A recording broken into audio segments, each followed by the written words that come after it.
Om Namah Siddhebhyah Namo Arihantanam Namo Siddhanam Namo Airiyanam Namo Vajjayanam Namo Loe Savasahunam.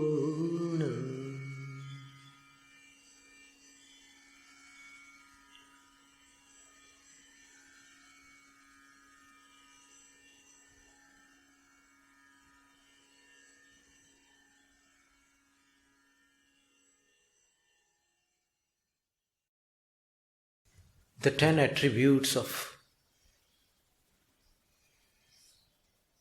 religion propagated by the enlightened beings, the omniscient ones, the Tirthankaras. These dharmas are not meditative. These are dharmas in action.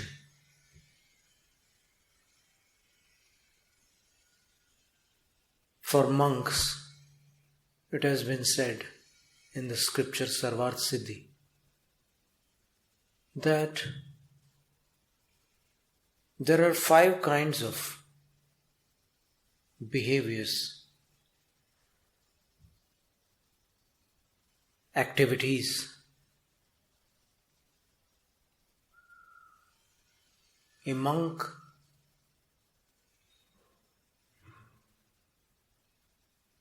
walks consciously. He looks at the ground and avoids stepping on any living being. He speaks carefully, gently, benevolently.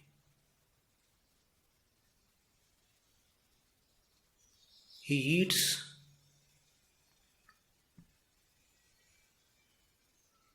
very carefully.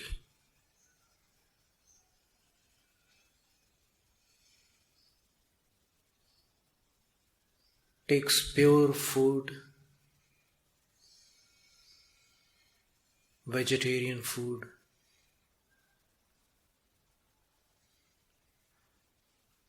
He uses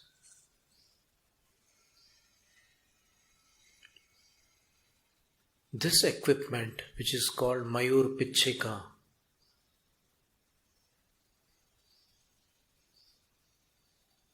for avoiding violence. Jeev Viradhana, because these feathers are so soft that when you put them into your eyes, there is no conjunctival reflex. The eyes do not shut down. And he uses this Pichchika for displacing smaller living beings which may or may not be seen through our naked eyes. And then he keeps something there, or he himself sits there. This is called Adana Nikshepan Samiti. The first one was Irya Samiti. 4 hand breadths. The vision is placed there. He looks carefully and walks carefully. That is called Irya Samiti. The second one is about our speech. It is called Bhasha Samiti. Third one is Eshna Samiti. Avoiding all types of foods that are restricted in our holy scriptures.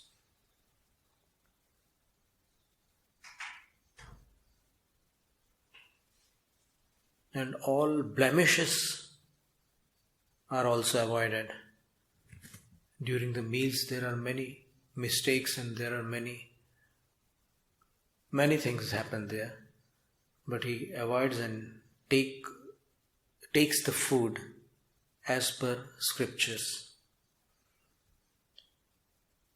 And then this is Adan Nikshepan Samiti. Whatever he lifts up in his hand, he keeps there.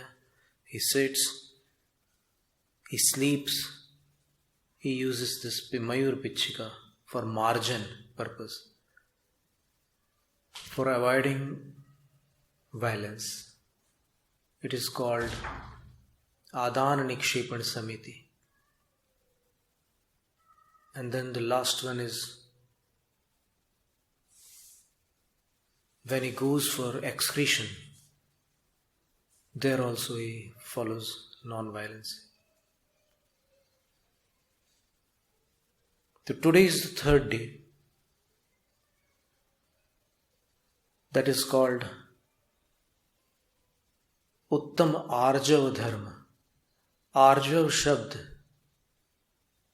the word Aarjav, has been derived from the original word Riju.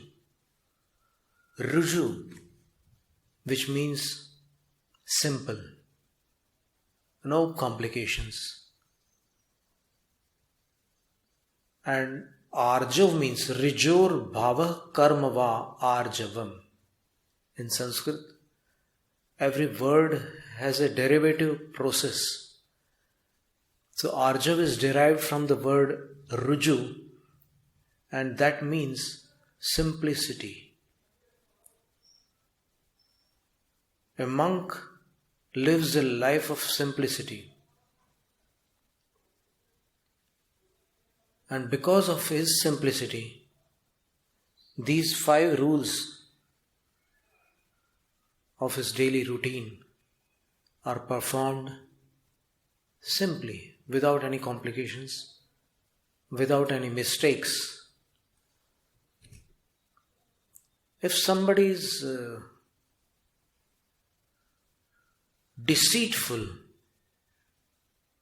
then his words change, his behavior changes. He speaks something, he thinks something, and does something. All these 3 are different. Pujya Muni Kshama Sagar Maharaj Ji used to cite an example which, when we were with him, we were accompanying him and learning many things from him. That was a training period of 10 months in the year 1988. We had for the first time in our life listened to the discourses, lectures of Jinvaani Ji. We had heard the name, of course, Kshama Sagar Maharaj Ji was there at the time of Jinvaani Ji's Sallekhana. So he had heard him, but we are talking about ourselves. We heard his lectures for the first time in 1988 at Mandi Bamara. And we were 3 monks there. We are called lesser monks, Kshillakas, and they are called greater monks, Munis. So we were listening one of his lecture, and he said that simplicity brings us near God. And we mean here by the word God an omniscient enlightened being who has perfect knowledge, perfect bliss, perfect vision, everything perfect. The highest being is called Paramatma. He is also called Arihant. In a village there was a mother who had a son, and that son was named Arihant, because the mother thought that if I name him Arihant, the word Arihant will repeatedly come out of my mouth, and that will be a great fortune for me. Because Arihant, the word, signifies those Arihantas who have attained bliss and enlightenment and omniscience. He is omnipotent. He is, from a viewpoint, omnipresent too. From the point of view of knowledge, he is omnipresent because his knowledge is everywhere. Nothing is beyond his knowledge. So such a being is called Arihant. She named her son Arihant. Her husband passed away, and at her little house in that village, there was a Jin Pratima, an idol of Arihant. When the boy grew up gradually, it was time for sending him for studies at a school. But in that village there was no school. It was a small village.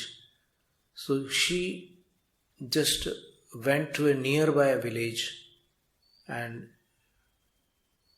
performed all the formalities for admission, and then came back home and said to her son, that son, Arihant, now you will go to the school and study, you will get educated and you will grow bigger and bigger. But the school is not in our village, so you will have to go to a nearby village. Okay? Is this right? The child said, okay, Mama, I will of course go to that school and study.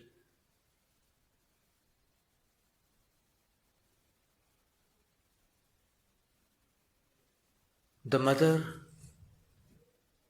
on the first day of his school, went along with him and then said that I have to return back home because I have work to do. So you have seen the road, you have seen the way, you can come back through that very way home.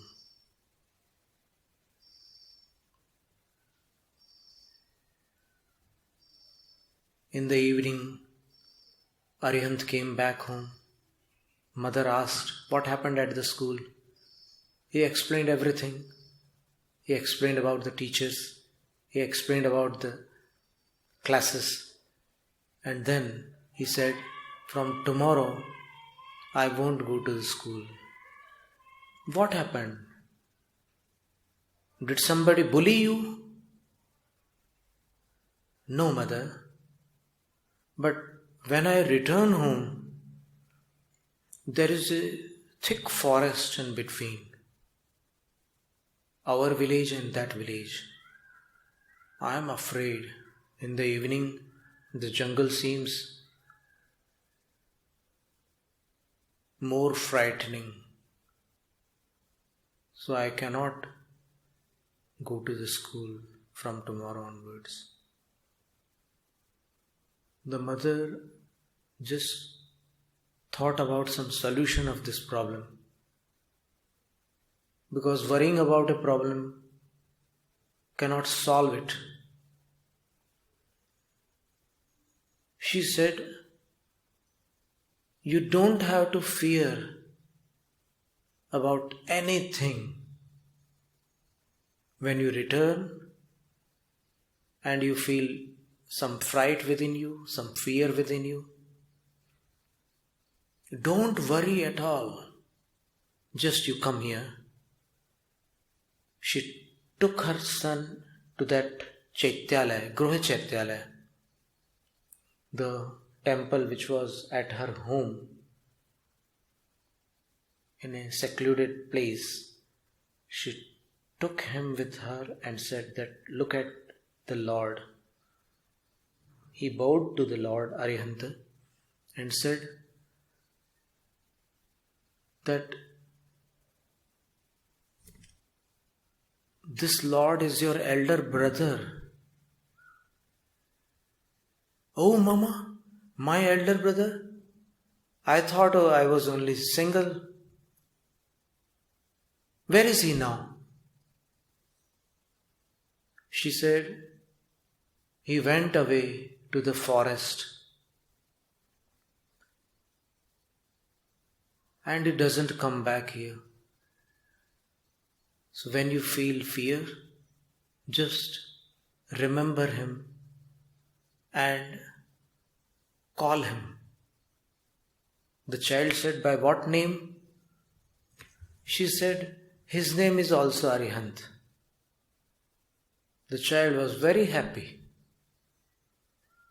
He went to the school next day, and while returning, when he felt frightened, because the jungle was really a jungle, it was a thick forest, and there were some sounds also that frightened the child. And at that time, the child paced faster, but still his fear didn't subside. So he just remembered the mother's words and instructions, and then his heart were very simple, pure.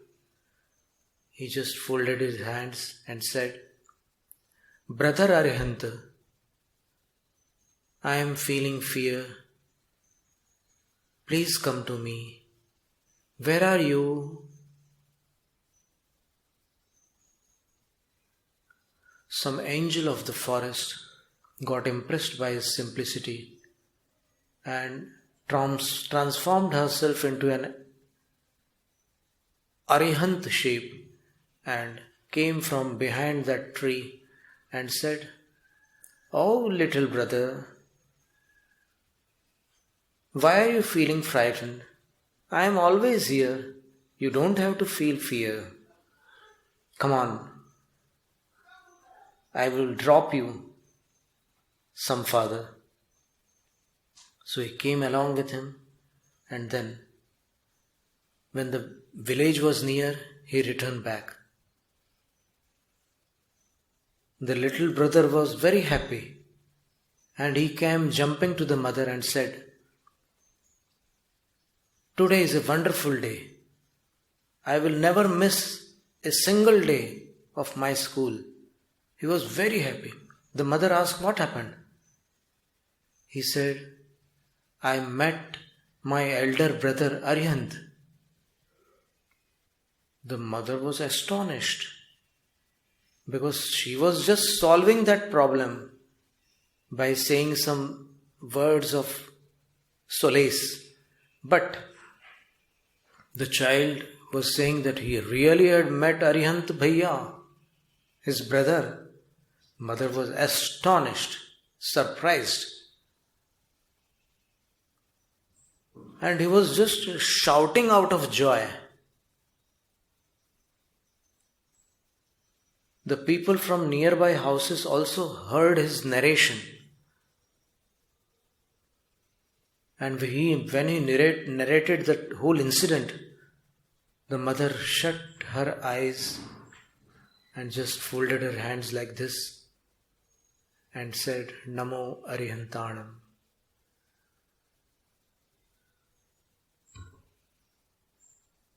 Somehow these news reached the teacher, the class teacher of this child. And next day when the school time was over, the teacher stopped him and said, What happened yesterday? I have heard something about you. What happened near that forest? The child was somewhat hesitant, but said that my brother lives in that forest. His name is Arihant, and he just looks like the Lord of the universe, and I met him yesterday.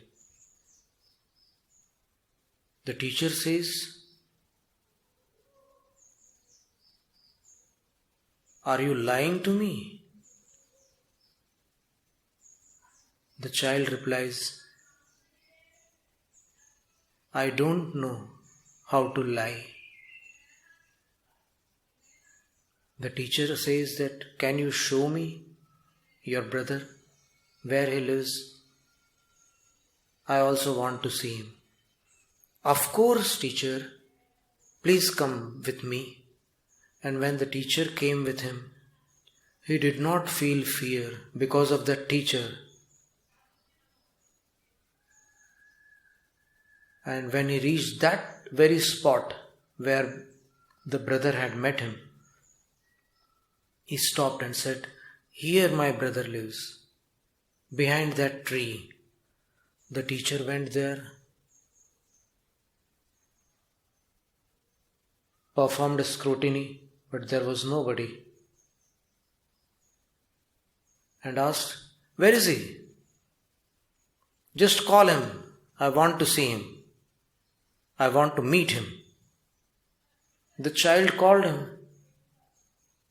Brother Arihant, please come. My sir wants to see you. But there was no reply.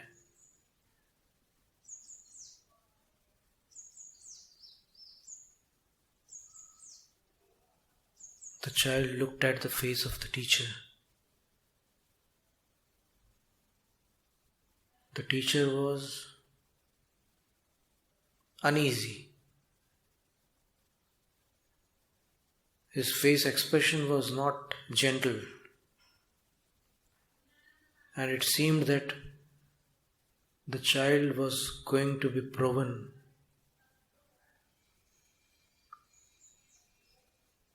of telling lies.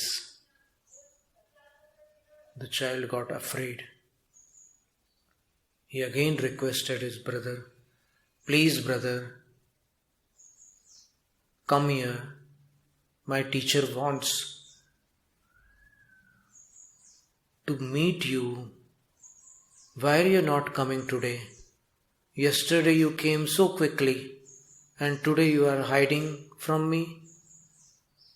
What is the matter?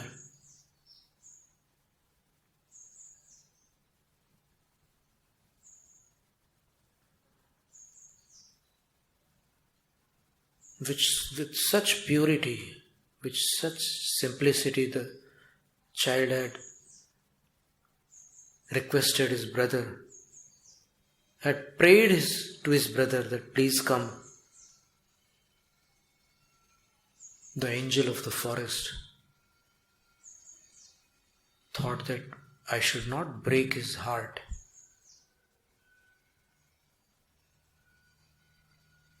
But I cannot come before his teacher too. So I will send a message, and then when the child said, Brother Arihant, why are you not coming today? Have I committed some mistake? I am sorry. Please come.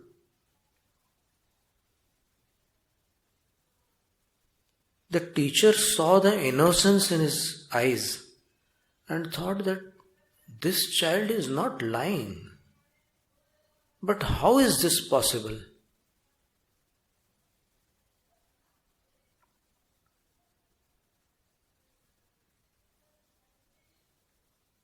Then, when there was stillness, there was pin-drop silence.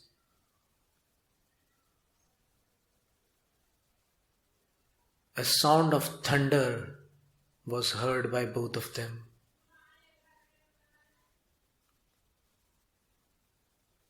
The light of lightning was also seen by both of them.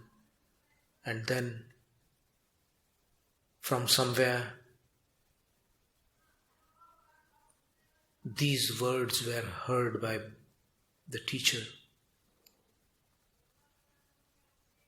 And also by the student.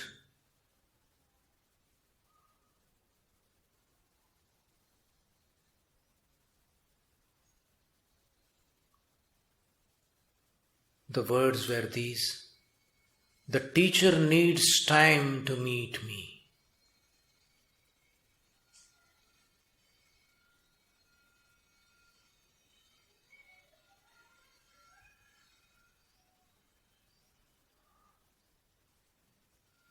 Again there was stillness and silence.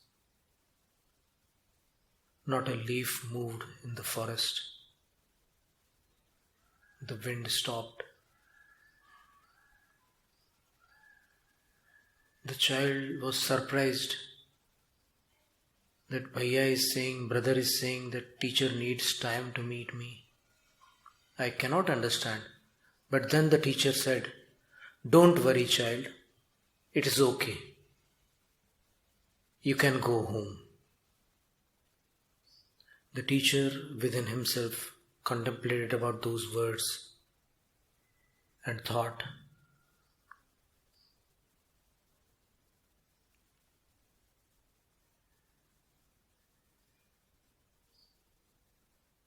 to get that divine vision, I need to purify myself. I am so complicated. I need to become simple. That child was extremely simple. So some angel might have done these miracles, but I am not worthy of that. So this is a great lesson in my life.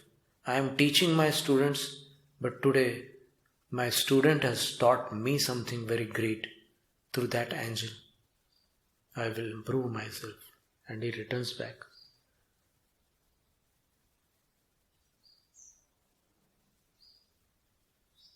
If we remember our inner child when we were so small, and if we remember that how we transformed ourselves into what we are at the present moment, we will come to know that due to our company,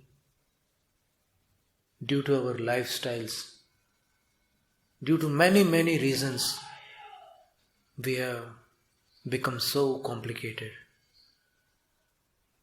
But we can return to our simplicity with some practice. We can practice simplicity for some time per day.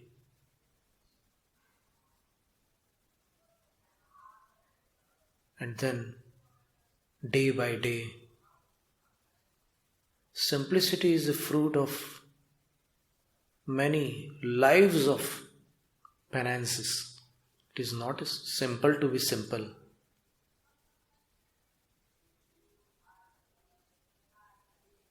And this simplicity is called Aarjav, Uttama Aarjav.